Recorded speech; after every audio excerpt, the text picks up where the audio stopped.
We are here on site at actually a good friend 5-6 Brewing, enjoying some of their delicacies. Kind enough to let us use their space because, well, Dangerous Man's back. We just, being a little outside the cities, it was a little bit tougher for us to coordinate, especially me selfishly, kind of being on the clock with a kid coming soon. God bless you, Laura, for letting me be here. Here's to Laura. But, yeah, to Laura. Yes, everybody. cheers. Now, I gotta say, I saw the post on Facebook and just the nature of the internet and social media today. I did like a quadruple take, just like, Wait, is it April 1st? is someone messing with me? Like, All right. what is going on here? Like, that was never a possibility in my brain, but the Phoenix, it says it all. Yeah. Dangerous Man, down, not for long. No. And we couldn't be happier. I told Jeremy, I've told pretty much anyone that's ever decided to listen to our show, but Rob, my gateway beer was the peanut butter porter. That's amazing. I was the classic college kid. Yep. Give me the cheapest thing that doesn't taste like ass. Totally. And craft beer, I had no idea what it was. That's amazing. Meant nothing to me. And Yep. the first one I had, and this isn't a shot at all, but Surly Furious isn't a typical IPA. No. That was the first IPA I ever had, and I'm like, It's a little aggressive. Nope. I was gonna say, that is not an entry craft beer. That is like, Come and get So you. I was like, yeah, this craft beer thing, I'm not about it. But then I got dragged into Dangerous Man to meet a couple people, and I go up there and I'm looking at the board. I'm like, what's the closest thing you got to a McGold? And they're like, but you're at the wrong place. So then I'm like, all right, I'm looking around like, peanut butter? What? They're like, you That's seem awesome, to like it. man. No, I got it, took a sip. I'm like, yep, this is different. Yep. Okay, here we are. Yep. And that was it. And now, there's so many great breweries in Minnesota. We're very spoiled, and it's very underappreciated nationally. But For sure. there's just so many great breweries, and Yeah. you guys, I appreciate you for being my gateway into that. That's amazing. So thank you. Cheers for that. I love to hear that. literally one of the reasons why I moved from the west coast of Canada to Minnesota was because of that beer. That's amazing. When we started doing the podcast, it was very much, we've grown to more of a network now, and I basically get to reap the benefits of it. I just play producer role now and then get to come out to these events and talk to some great guests like you guys. But we used to send each other beers back and forth because I would talk about the West Coast beers in Canada and he'd talk about the Minnesota beer scene, and then we'd just talk about hockey in general. Right. But we'd send each other beers back and forth, and even well-traveled, that peanut butter porter was the first one. I think it was 2 weeks, Yeah, man. it was well-traveled, man. And Sat in the post office. Canadian customs, man. well-traveled, non-chilled. I cracked it on stream, and I think there's still a screenshot of me with the big crowd. Crowlers amazing. don't exist in Canada, so I was like, what the hell is this? Australian beer.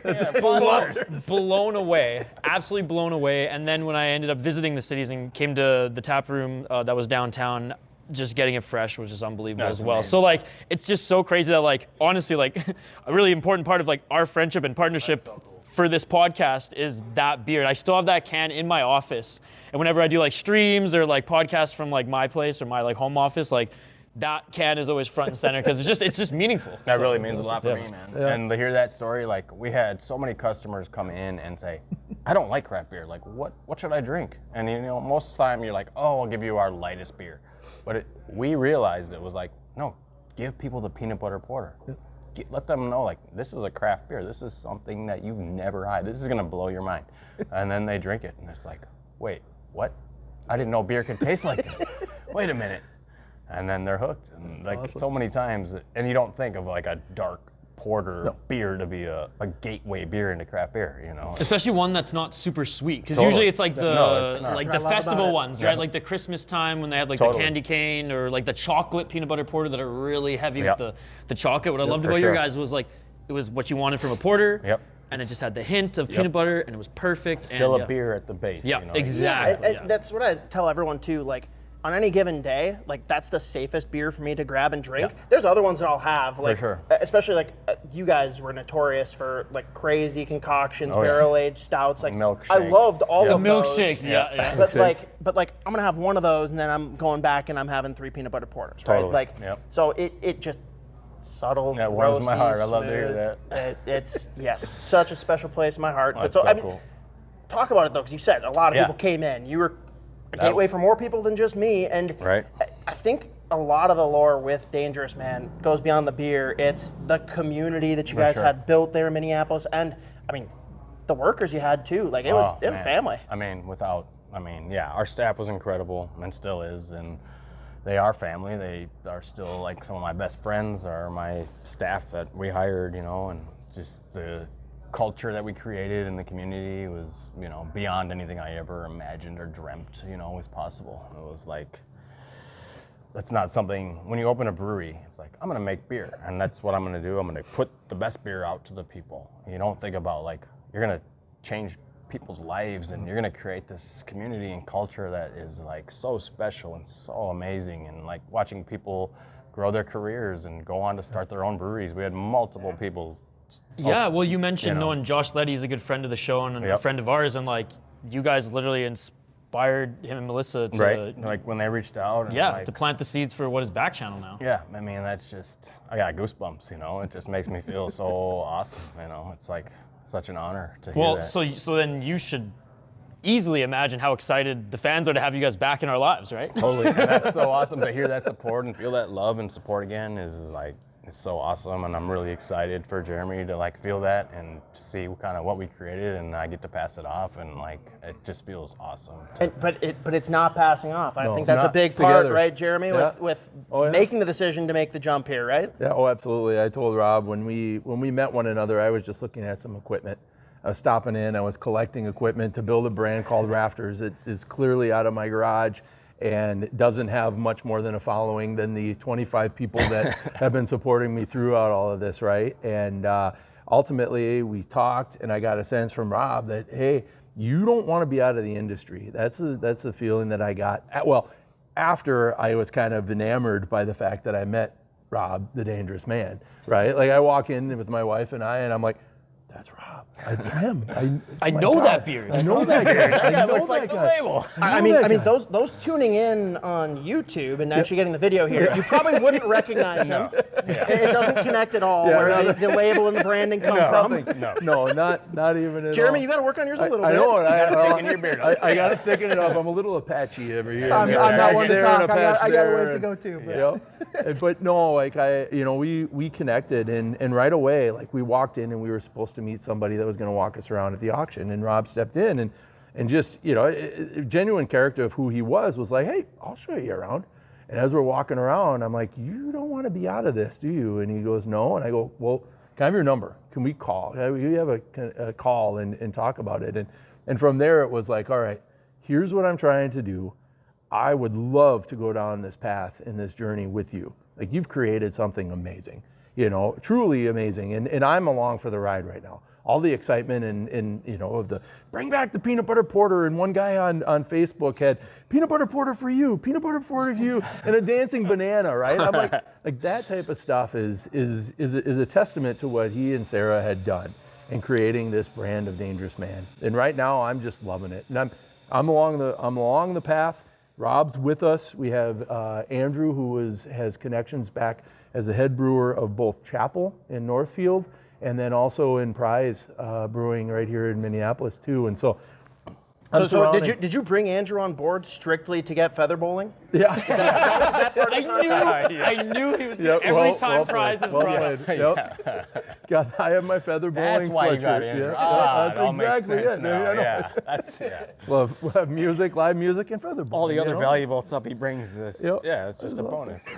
Oh, that's awesome. But no, yeah, and you know, just coming together, I'm surrounding myself with some people that are definitely smarter than me in this industry. You know, as I said to the two of them, I go, of the three of us, the person who's ultimately in the position of being the owner is the least experienced and prepared for that. That sounds like Minnesota sports. Exactly. Ouch. I don't want to talk about that. Yeah, we haven't had enough beer yet. That's okay. But yeah, bringing us together and just excited about what is in front of us and seeing all of the positive response from our initial launch, and then all of the accounts that Rob worked very hard to create. Now many of them have reached out to us is like, okay, we did this for a reason, and there's a good reason for it. So again, for me, like, this was not even on my bingo card for like, oh, Dangerous Man could come back, 5% chance. Like I was like, oh, this is horrible. I've mourned and I need to move on and find a way to cope. So Rob, talk me just through the transition, right? Because how long were you guys in Minneapolis? We were in Minneapolis for 10 years. Wow. 10 years. That's no joke. That's a big deal. Especially, That's a big deal. I mean, we see breweries drop like flies, and it's not just because like bad beer. Like there's a lot of great breweries that have gone under economic conditions and just so many other reasons. So talk me through like the decision, the hard decision, both to then pack up and move out of Minneapolis, but then also the even tougher decision, I imagine, to close up shop. Yeah, I mean, when we left Minneapolis, that was a tough decision. We did not own the building, which was a frustration point, and the landlords were upping the rent a lot, and things were tough, and financially, before the rent increase, we were having a tough time, paying the bills, and once the rent increase after our lease was up, it was just like, this is not possible, And so we had to kind of leave that situation. And I wasn't done brewing. I didn't want to see our brand die at that point. I wasn't ready to end it. So we kind of like weighed a bunch of options, and it was like, well, we could get into production, and that would we can save our brand that way. Let's give it a shot. Let's give it our best effort and try this new model. So we found a space in Maple Lake that was amazing, and it was a great building close to our farm where we live, and it was great. Awesome. It was a great facility, and it is still a great facility. Ran it for about 2 years, and just financially couldn't get it to be where we needed it to be, and we just needed to make some decisions for our family. My wife and I ran it together, and kind of feeling like all of our eggs in one basket was kind of a scary situation when things just weren't, going the way we wanted or needed them to. So it was really tough, You go through all of that. Are you thinking at all like, I can't wait for a chance to reopen this, or are you thinking at that time like, this is dead? It's done. I'm done. I'm over. It's over. Sarah, my wife, and I, we had kind of moved on, and we were making plans for what's next in our lives. And I was, my mission was getting that equipment out of that facility. Like, how do I this huge brewery? How do I get all these tanks and all this equipment out of here? This sounds horrible. Yeah. And then Jeremy walked in, and he was like, wait a minute. What if we kept all this equipment here? And I'm like, wait, what? Wait. I never thought of that. Wait. That's brilliant. That's a brilliant idea. I just need you to just be on board. And I was like, okay, let's talk. And, meeting Jeremy was we just kind of hit it off. And I had been approached by some other entities and other groups that were interested in buying the brand, and it just didn't feel right. And I wasn't willing to let my brand just go, to somebody that I didn't trust or I didn't feel would do the brand the right, justice that it deserved. And it was different when I met Jeremy. It was like, okay, there's passion, there's love and energy, and a different type of energy. And you just know who the right business partner is, right? I mean, I guess you call it you can call it chemistry. I mean, going back to sports, you see it with line mates. Oh, totally. No, but we hit it off right away. Yeah, you just know. Wait a minute. No, this is different. I want to talk to this guy. I want to hear what he has to say. And then it just kind of snowballed, and his ideas were amazing, and I was like, this could work for me. He had the vision and the passion for, what he wanted to do with the brand. It lined up with me and what I saw the brand, where I wanted the brand to go, You'd mentioned community. That was a huge piece of what hooked me. Coming out of education, where that's exactly what you do, is you develop community, you develop a culture where people want to feel welcome, they want to feel important, they want to feel as if they are part of something, and that's what they did, especially in Northeast Minneapolis. It was harder in a production facility, of course, but our goal is to be able to find some sort of a spot where we can continue that in Maple Lake, while still, looking at other locations that aren't in Maple Lake for our actual tap room.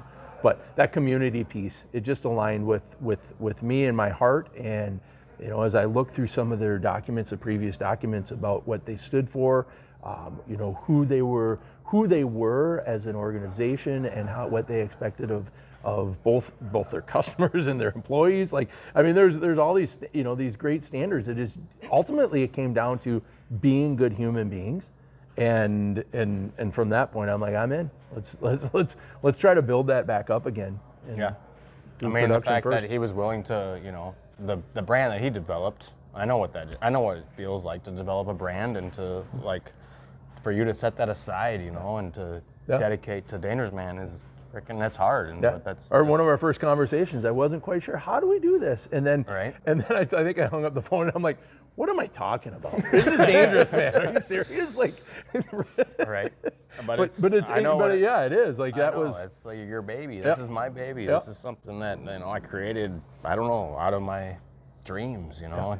It came, and now it's really awesome. It is something for me to be able to see brewed by Rafters Brewing for Dangerous Man is like, all right, that's a little moral victory, right? Yeah. Like, Well, I think the real question is, Jeremy, like, what style of beer is Rafters going to be? Like, that's got to be a beer, right? Yeah. So, I mean, ideally, once we get a tap room, what I would love to be able to do is have some sort of more. With production, it's harder to do experimentation, right? And we're actually going to reduce some of the offerings that were the previous Dangerous Man as we're starting up. But as we build that up, we'll have more and more that will be offered. And that's realistic. What's my first question, though, Jeremy? Peanut butter porter? Yeah, Yes, is that on the list? Yes, it is. That hasn't been changed. So, more important question, how long do I have to wait for that? Right. Sometime in the first part of November is Wow. our hope that we're going to have it on shelves. And so, too long. he's already got Sooner than expected, to be honest. That was not the answer I was expecting. That's awesome. Okay, that's we're awesome. here. I got beer Let's in go. the tanks. Yeah, we're like, things are fermenting. Oh, I love that. Now, one thing great. though, and Sorry, I got to cut. So the next time that we connect, we're all going to be sipping that. Yeah. Oh, yeah. Yep. And we're going to bring some down to 56 for allowing us to be here too. For of sure. course. Right. Cheers, guys. So, and this is a longer story that we can get into, you know, off video or in a future episode. But me and my buddy, we went out to Buffalo. Nice. I grew up a Penguins fan. He grew up a Sabres fan, and they were playing there. And we're like, screw it, let's drive 14 hours overnight and go out and do a weird winter weekend in Buffalo. Heck yeah. Surprisingly good craft beer scene. Really? Incredible pizza and wings, which everyone knows. Yep. But part of it is they've got the big Labatt tap room right by the arena. And you go in there and there's a little side room called the experimentation room. Oh, And I don't know if you guys ever had, did you ever have the Citra Labatts? No. Oh, I don't So think they I have. came in like a 9-pack. It was weird, but it was That sounds literally a awesome. light IPA. It was like a 4.3% like Citra IPA more or awesome. less. And like it was pretty reasonably priced too, and that was born from their experimentation cool. room. I So like love that. I'm just picturing like that's the kind of vibe you guys could have where it's Totally. like, hey, if you want to get the real like vintage Dangerous Man experience, try different things, Yep. come here and we will have really small limited batches. Yep. And if something hits, maybe that's something we got to That's it. package You gotta up and package it. distribute, you know? 100%. And I just think that could be a very fun wrinkle. Yeah. You know, phase 2, phase 3, whatever, Yes. but Yep. like, I know- 'cause it is sure. important to keep some of that. Oh, absolutely. But obviously you can't distribute all of that. Like No. that's Yeah. just not how it works. It's hard. No, for sure. And I mean, there's other breweries who've had success with that just in their tap room, or some of their brewers, either the head brewer or some of them working under them, would like have their own recipes. They give them a try, and if they sold a lot, they're like, oh, let's bring this back, or let's polish it up a little bit and see what we can do with it. So Yeah. No, they were, you know, we kind of looked at recipes right away, and right away Jeremy and Andrew were like, we don't want to mess with the peanut butter porter. We're just going to leave that. Please don't. Please don't. Yeah, Now, that's- that if you was want to my- do that like was if my you want to thought, do too. side variations of it, fine. We actually talked about that. As long as you don't today. get rid of it. Exactly. We can add some, I mean, like, we got them on camera now. Like, Gotta so know- at some point, we're probably gonna have to do some kind of collaboration beer too. Oh, yeah, Absolutely. 100%. For sure. But Absolutely. I think the question that everyone wants to know, and I'm sure there's not a firm answer yet, but I'll kind of just open it to you guys. What is the plan for having a new tap room? Like, do you have a timeline in mind for yourselves, and do you have an idea of where, or is that still all galaxy I think brain? right now, like, getting our production up and running is the number one priority, and making sure the beers are right where we want them, and the accounts are getting the beers that they need, and like that's number one. But I mean, right behind it is that tap room and where it wants to be. And I'll let Jeremy kind of expand on that. Yeah, no, if you're asking my lender, it's hang on a second, get some money coming in, right? All right, establish this. I'm not asking your lender. I don't care what they think. But if you're asking me, I'm going to be like, hey man, yeah, I get it. I move fast, but let's make this work. No, I think we have to be really strategic and smart about where we're going. We want to make sure that where we're going, the industry is changing, right? It used to be at a point, Maybe someday we won't have like bullshit liquor laws too. Like fingers crossed, but that's a separate. That's a whole nother issue. Exactly. But yeah, I think finding a place that we can really call home, that was deep in what my original concept was, is finding a place that ultimately we can become part of that community. And then from there, it's let's hit it and let's really dive in. Previous Dangerous Man had like, is it thousands of people that were on like a volunteer list, like an email list out to people, and it's, hey, we have this community garden, or we're doing this event, and we're doing this. Come in, volunteer, and we'll give you a free beer and some days a sandwich, right? Like I want to resurrect that type of stuff where we're giving back to the community. And we're trying to find a community that really values us in that sense and wants us to be a part of it, not just a beer place. Which is a tough thing to do when you're not immersed in that community yet, right? Exactly. Like I can't even imagine what that process Minneapolis, is. like there are a lot of breweries in this area. And, Totally. It is tough, and that was kind of part of our issue, was like saturation point. It's like, how many breweries do we need in one area? Right. There are areas in the surrounding metro that don't have tap rooms that would love a freaking tap room, especially a Dangerous Man tap room. That could really be awesome for some. Richfield's looking. Oh. They are very much looking, yes. So We've been in communication with Richfield. with them, so and That would Don't be, get him too excited, guys. I might buy the best address. Wait. yeah, I know it. Hey. It might be If next he door. lives if you want to set it up in my garage, I'm in. No, but that's totally fair. And yeah, there's obviously a ton that goes into that, but I don't know. I just am happy that things have started. I know everyone else is going to be clamoring for more details, but they're going to come when they come. And you don't want to rush it and do it wrong. It's, I don't know, it's a fine line to thread, but I think it's important to you're working towards it. I think it's important to know too that like the fact you guys are getting all these questions and like, when is this, when is that, is just because of how much you guys are loved. Yeah. And I hope this helps answer some of those questions, and the fact that, even like the peanut butter porter is coming back sooner than like we expected. And that House IPA. Same. Yeah, House Coming IPA, some of the coming back. mainstays, and that production. Once the beers are hitting the shelves again, once they're in our hands, again, you said you like to move quickly, and once things are established, like I have no doubt that like you guys are gonna find the right spot, and it's gonna be buzzing. So I agree. Yeah.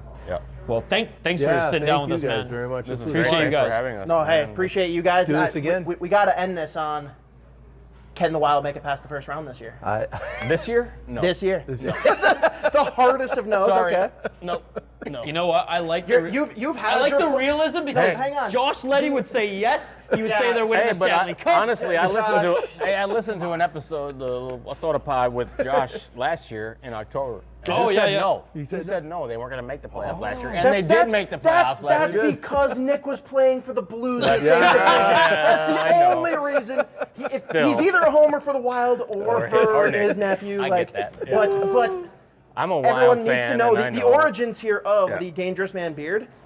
It's that he swore that he would shave it as soon as they make it past the first round. Right? Here we are. And I This is still what have we a got. beard. This is what we got. So you have to have like a logger that comes out at some point with just like the logo's no beard silhouette, and it's just second round. I'll do it. If they make it to the second round this year, I will shave my beard. It's a fun completely. play on words too. Oh, A second round of You heard it beers. here. Like, That's it. oh boy. Come on, Kirill. Let's go. Well, again, thanks guys. This was awesome. Yeah, thank you very much. Cheers. Appreciate Guys, it. let's Thanks. do it again. Right on. Yeah, For for Cool. Awesome. Heck yeah. Oh, look at that. Appreciate you guys. sure. That was great. Thank you. That was awesome. Well done, easy. you guys. Let's do it again.